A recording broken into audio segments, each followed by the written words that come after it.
So this is the first reading. It's quite a emotive one. All the rest are more fun, I promise you that.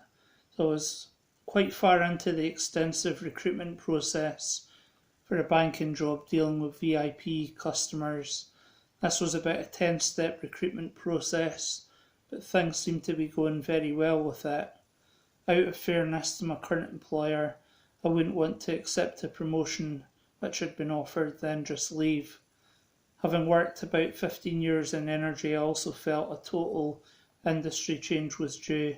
I had a final interview, then was called back for a personality, how motivated are you type interview. I'd never had anything like this before, but again I was really positive, ambitious, and demonstrated I really wanted the job and got through. In addition to the CV, covering letter and application form, there were about 6 online tasks, then the first interview, a role play, second interview, motivational type interview. I'd got the job. There were about 16 weeks of training. The trainers were great, they made the training such fun. There were only 4 of us in the training group, all nice people. It was interesting and intensive. I was dealing with normal transactional inquiries, but also international payments, personal loans, credit cards, and overdraft applications. We got famous people calling, which could actually be very daunting.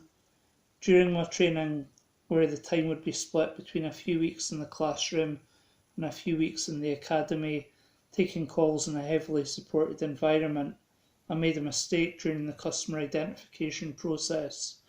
These were considered to be amongst the more serious mistakes to make. I then had to pass a few role plays to get signed off. I failed the role plays a few times.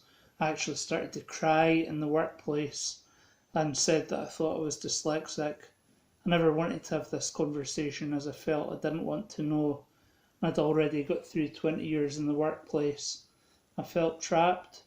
While the folk there were good about my thoughts, essentially I had 3 options to choose from. 1, do the assessment they'd offered, and a workplace psychologist would come for an extensive meeting and reach a conclusion. 2, do nothing and face the consequences of not getting through the role plays and call assessments. There'd be a high likelihood of me being managed out of the business. 3, leave and move on or go back to do something more familiar. This was a traumatic time for me, a difficult decision. I'd enjoyed the training a lot. The issues that I had were following a script and being able to talk to the customer and choose the right options in the computer. This was like a flow chart. If they say this, click here, and so on. I was feeling really low. I also had flatmate issues together with choices of where I was living, right in the town centre and near a pub. I'll actually talk more about this in another chapter.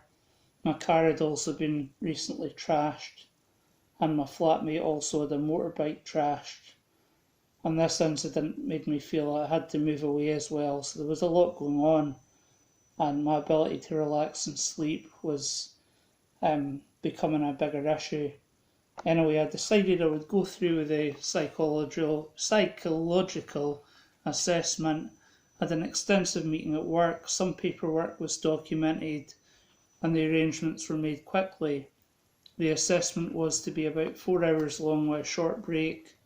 It was endless pages of assessments, exercises, some from a workbook, some involving motor skills, some sorts of puzzles. At the start, the psychologist said he would write to me with the outcome. Despite thinking I'd done okay, it turned out my results were so strong that he actually told me there and then the result was definite strong dyspraxia.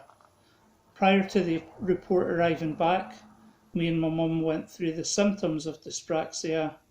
In brief, a developmental disorder of the brain in childhood, causing difficulty in activities involving coordination and movement.